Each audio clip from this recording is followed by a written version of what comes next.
Hi there! In this video, I will give you a quick guide on how you can add digital products to your Stan store. So please listen carefully to each step that I will be explaining because I will describe everything clearly so you can follow along even if your screen looks a little different.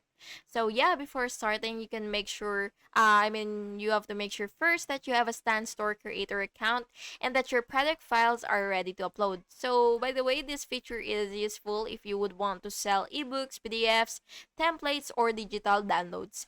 And yeah, first you have to make sure that you are already logged into your Stan Store account.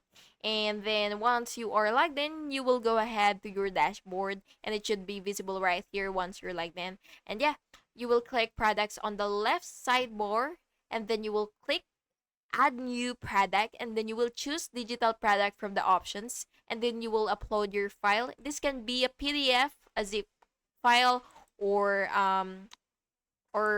an image file. And next, enter your product title, your description, your price, and by the way, you can also upload a cover image or a thumbnail for better presentation. And after filling out the details, you can just click publish product and your digital item will now appear on your Stan Store landing page, ready for customers to buy and download instantly. That's it. Thank you for watching, and I really hope that it was helpful for you. And if it was, please make sure to like and subscribe for more videos like this.